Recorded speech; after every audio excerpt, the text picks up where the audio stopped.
devil to deliver you. Your wife would give you little thanks for that. If she were by to hear you make the offer.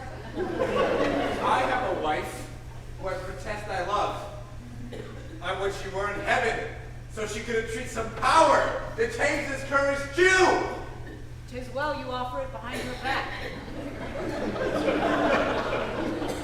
These be Christian husbands. I have a daughter. Would any the stock of Barabbas had been her husband rather than a Christian? We trifle time, I pray thee. First you sentence. A pound of that same merchant's flesh is thine. The court awards it and the law doth give it. Most rightful judge. And you must cut this flesh from off his breast. The law allows it, and the court awards it. Most learned judge, a sentence. Come.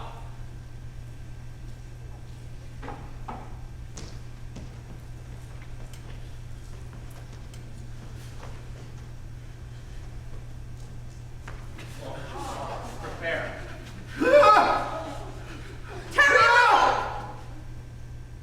There is something else. This bond doth give thee here no jot of blood. The words expressly are a pound of flesh. Take then thy bond.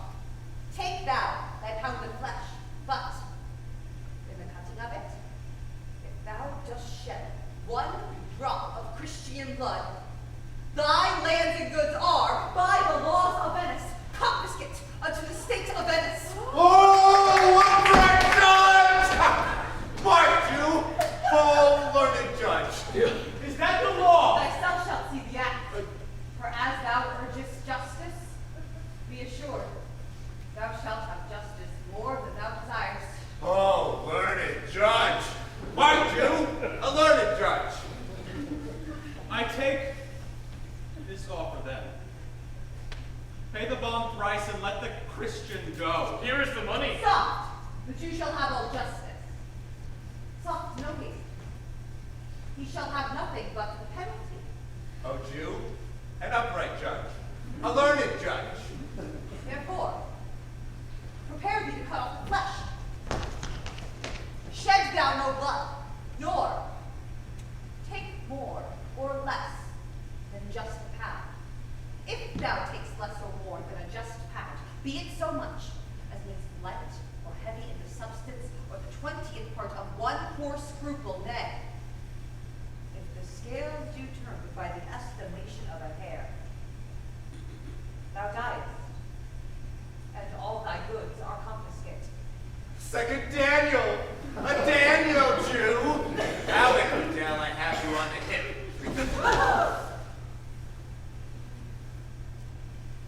Why doth the Jew pause? Take thy forfeiture.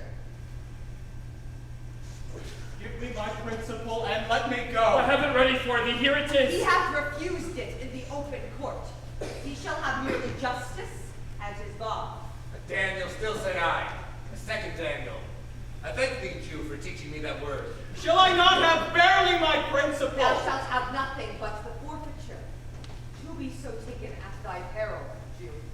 Why then the devil give him good of it? I will stay no longer questioned. Tarry, Jew! The law hath yet another hold on you. It is enacted in the laws of Venice that if it be proved against an alien, that by direct or indirect attempts he seek the life of any citizen, the part against the which he doth contrive shall seize one half his goods.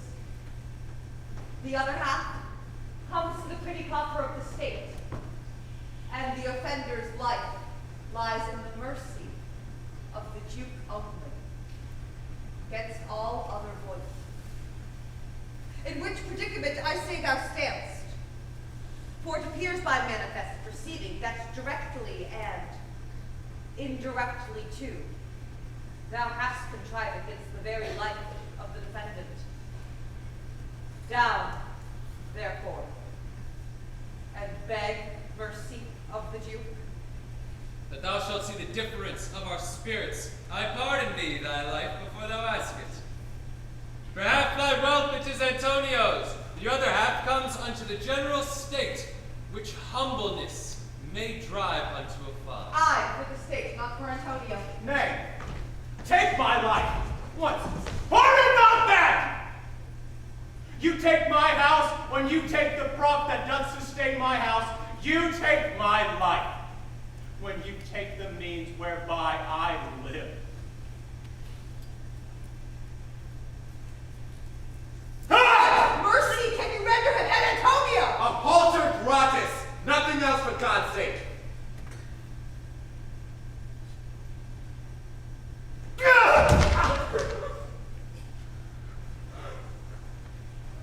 So please my lord the Duke and all the court to quit the fine for one half his goods. I am content. So he will let me have the other half in use to render it upon his death unto the gentleman that lately stole his daughter. 2 things provided more. That for his favor he presently become a Christian. The other, that he do record a gift here in the court of all he dies possessed unto his son Lorenzo and his daughter. He shall do this, or else I do recant the pardon that I late pronounced it here. Art thou contented, Jew? What dost thou say?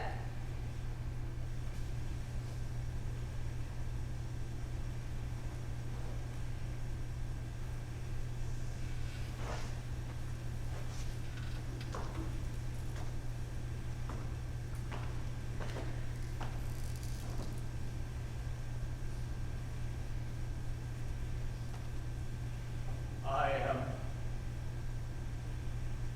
content. Clark, draw me the gift. I pray thee give me leave to go from hence. I am not well. Send the deed after me, and I will sign it. It's thee God, but do it.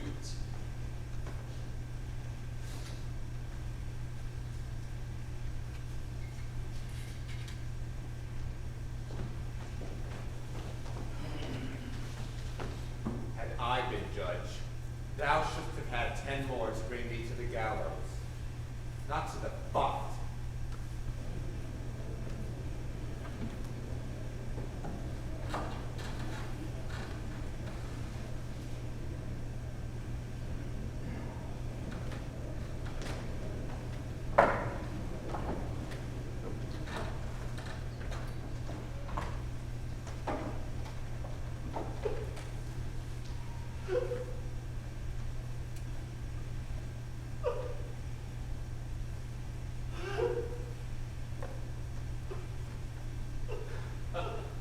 Antonio! Gratify this gentleman, for in my mind you are much bound to him. Most worthy gentlemen, I and my friend have this day by your wisdom been acquitted of grievous penalties, in lieu whereof 3,000 ducats due unto the Jew we freely cope your courteous pains withal. And stand indebted over and above in love and service to you, evermore. He is well paid, that is well satisfied. And I, delivering you, am satisfied, and therefore account myself well paid. I pray you, know me when we meet again. Dear sir, of course I must attempt you further. Take some remembrance of us as a tribute, not as a fee. Grant me 2 things, I pray you, not to deny me, and to pardon me. You press me far. Therefore, I will yield. Give me your gloves. I'll wear them for your sake. And for your love, I'll take this ring from you. Do not draw back your hand. I'll take no more. And you, in love, shall not deny me this. This ring, good sir, alas, it is a trifle. I will not shame myself to give you this. I'll have nothing else but only this. And now methinks I have a mind to it. There's more depends on this than on the value. The dearest ring in Venice will I give you. Only for this, I pray you pardon me. I see, sir. You are liberal in your offers. You taught me first to beg, and now you things. You teach me how a beggar should be answered. Good sir, this ring was given me by my wife, and when she put it on, she made me swear that I would neither sell, nor give, nor lose it. Bah, that you serves many men to save their gifts. And if your wife be not a bad woman, and knew how well I had deserved the ring, she would not hold out enemy forever for giving it me. Well, excuse me. My Lord Bassanio, let him have the ring. But his deservings and my love with all be valued against your wife's commandment. Go, Graziano, run, overtake him, give him this ring, and bring him in handsome to Antonio's house. Away, make haste! Come, you and I will thither presently, and in the morning early both fly toward Belmont. Come, Antonio!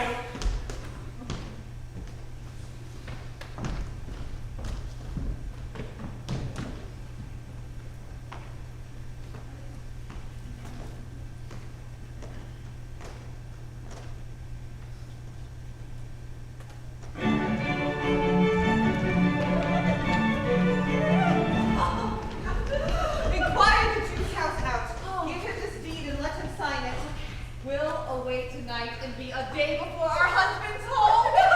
This day will be well welcome to Lorenzo.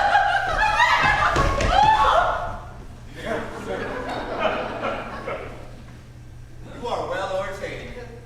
My Lord Bassanio, upon Lord Rice, hath sent you here this ring, and doth entreat your company at dinner.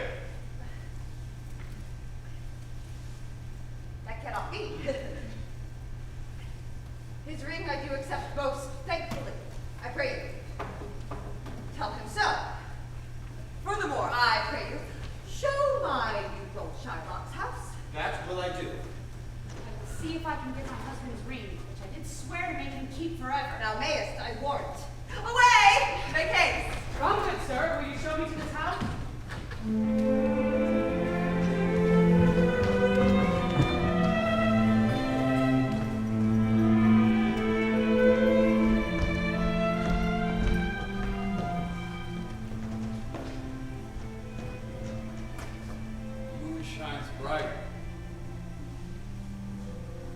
Such a night as this, sweet wind had gently kissed the trees.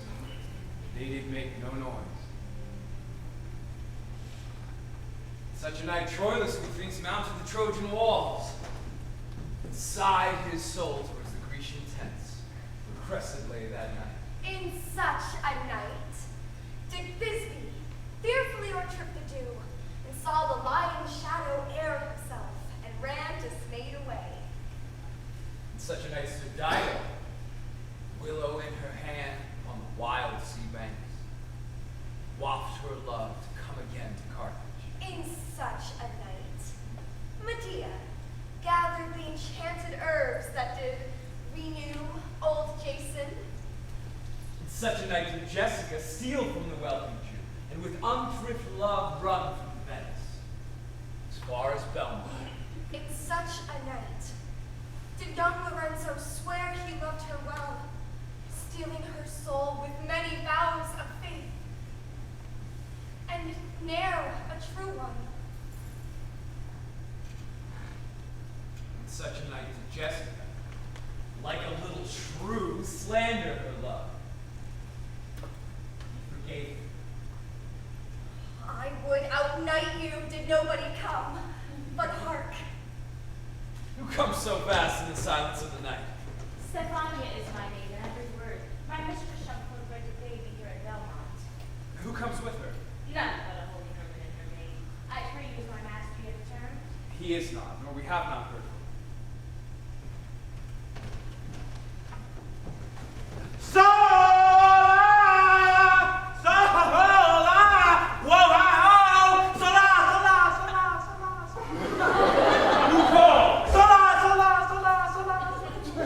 Who calls? Do you see Master Lorenzo? Master Lorenzo, Salah! Leave, following man! Here! Where?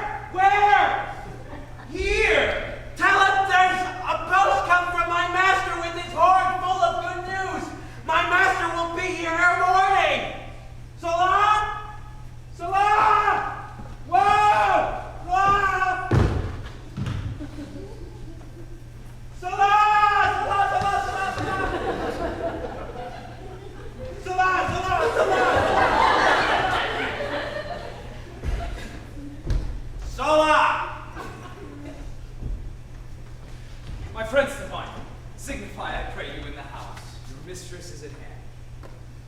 And bring forth your music into the air.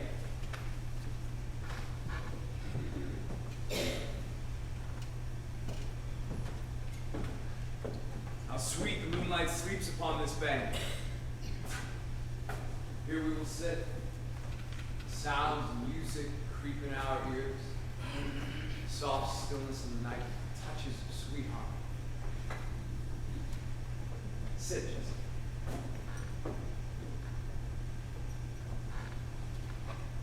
There is not the smallest orb which thou beholdest. In his motion, an angel sings. Such harmony is in immortal souls. Whilst this muddy vesture of decay doth grossly close it in, you cannot hear it. Come, wake Diana over him.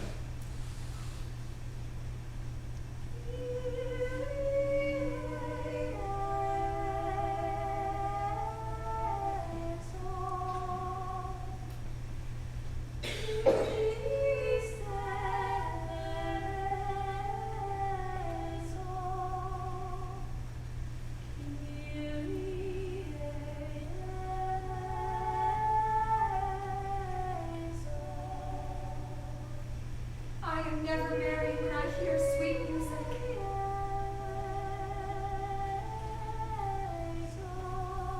Man hath no music in himself, nor cannot hear the sweet concord of sounds as fit for treason, stratagems and spoil. Motions of his spirit are dull as night, his affections dark as arrows. Let no such man be trusted. Mark the music. That light we see is burning in my home. How far that little candle throws its beams, so shines a good deed in the naughty world. When the moon shone, we did not see the candle. So doth the greater glory dim the less. Music. Hark. Is your music, madam, of the house? Nothing is good I see without respect. Methinks it sounds much sweeter than my day. Silence bestows that virtue on it, madam. The crow doth sing as sweetly as the lark when neither is attended. And I think the nightingale, if she should sing by day when every goose is cackling, would be thought no better musician than the wren.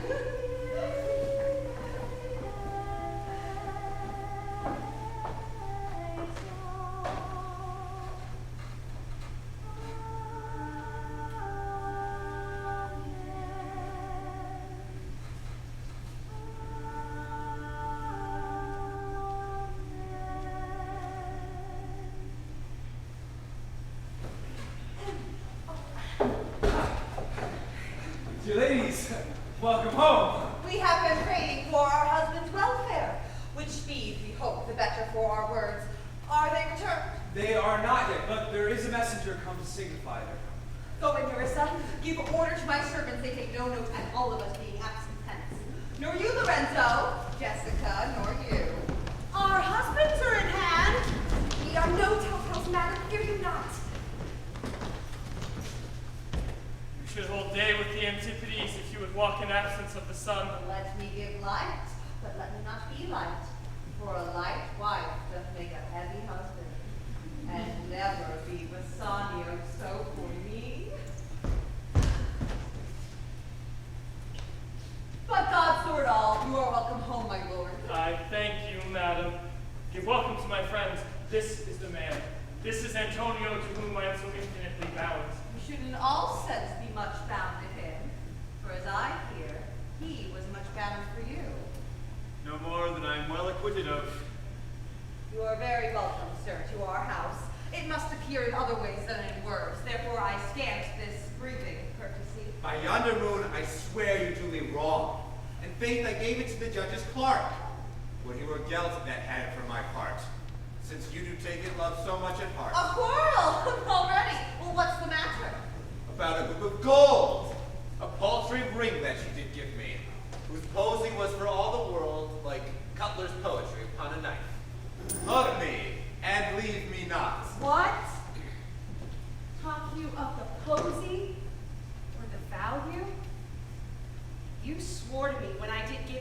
you would wear it to your hour of death, and that it would lie with you in your grave?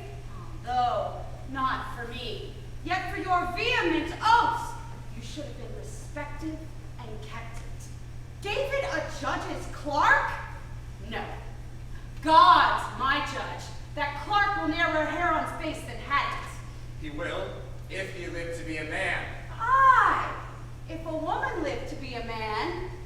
Now by this hand, I gave it to a youth, a kind of boy, a little scrubbed boy, no higher than thyself, the judge's clerk. You were to blame. I must complain with you. To part so slightly with your wife's first gift. I gave my love a ring and made him swear never to part with it. And here he stands. I dare be sworn from him, he would not leave it, nor pluck it from his finger for the wealth the world masters. Now, in faith, Garcia, you give your wife too unkind a cause of grief, and twere to me, I should be mad at it. Why, I were best to cut my left hand off and swear I lost the ring defending it. My Lord Bassanio gave his ring away unto the judge that begged it, and indeed deserved it too. What? Ring gave you, my lord. Not that. I hope you received of me.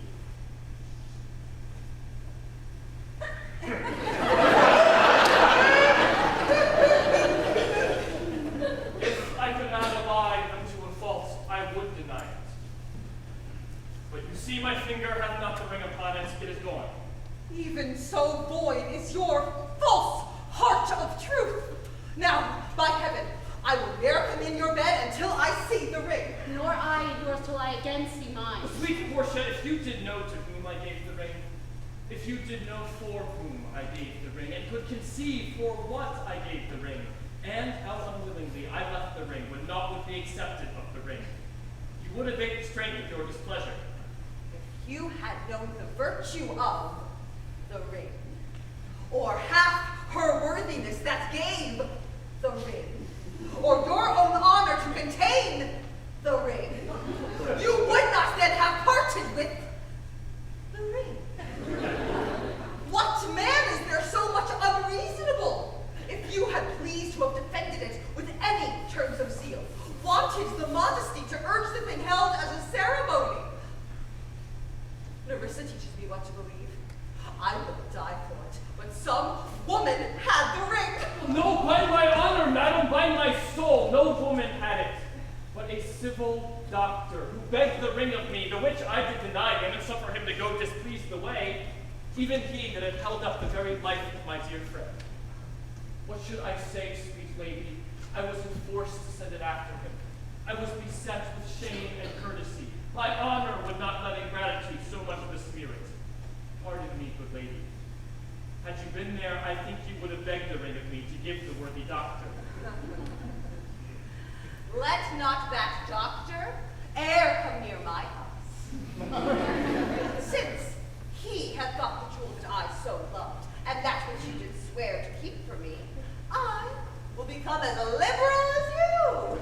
I'll not deny him anything I have. No, not my body, nor my husband's bed. Know him I shall. I am well sure of it. Now, by mine honor, which is yet mine own, I'll have that doctor for my bedfellow. And I his clerk. Well, do so, but not me taken then. For if I do, I'll mar the young clerk's pen.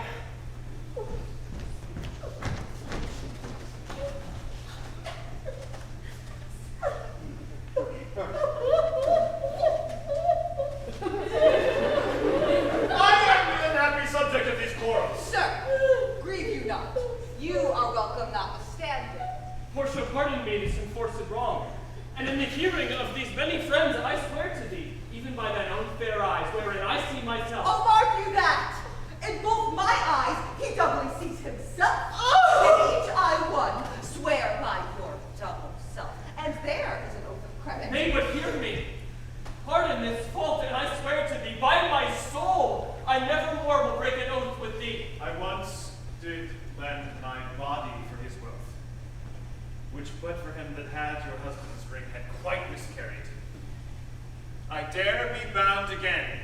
my soul upon the forfeit, that your lord shall nevermore break faith advisedly.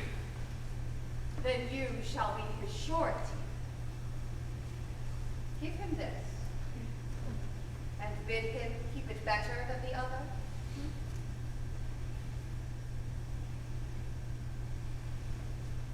My lord Bassanio, swear to keep this ring.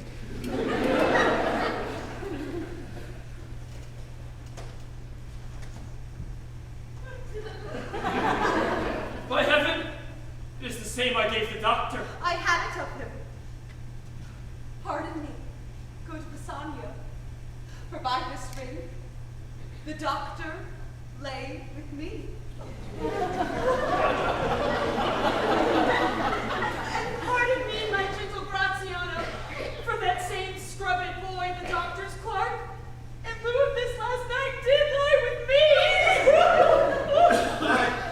This is like the mending of highways in summer when the days are fair enough. What? Are we coddled? Dare we have deserved this? Speak not so grossly. You are all amazed. Here is a letter. Read it at your leisure. It comes from Padua, from Bellario. There you shall learn that Portia was the doctor. Nerissa, there, her clerk. Lorenzo shall witness I set forth as soon as you, and even but now returned, I have not yet entered my house. Antonio, you are welcome. And I have better news in store for you than you expect. Unseal this letter soon. There you shall find that 3 of your argosies are richly come to harbor suddenly. You shall not know by what strange accident I chanced upon this letter. I am done. Were you the doctor, and I knew you not? Were you the clerk that is to make me cuckold? Aye, but the clerk that never means to do it, unless he live until he be a man. Sweet doctor, you shall be my bedfellow. And when I am absent, then lie with my wife.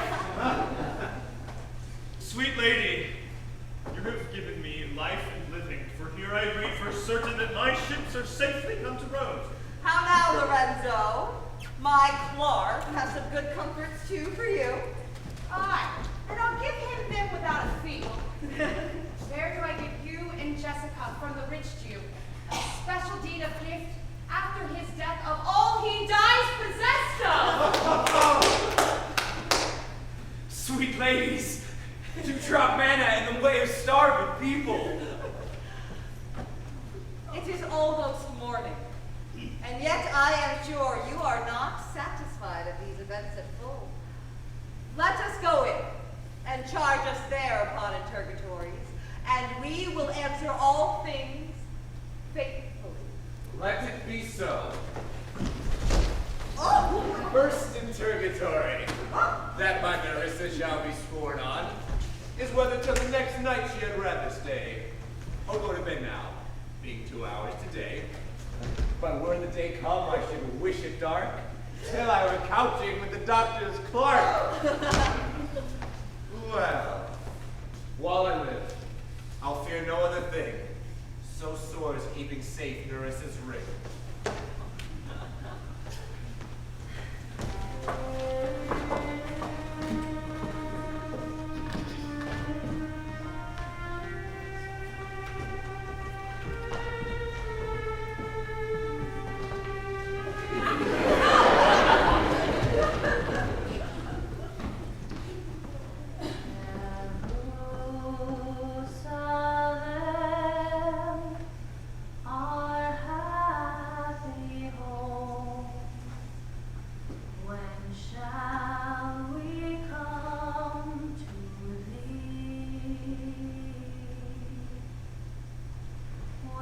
Shall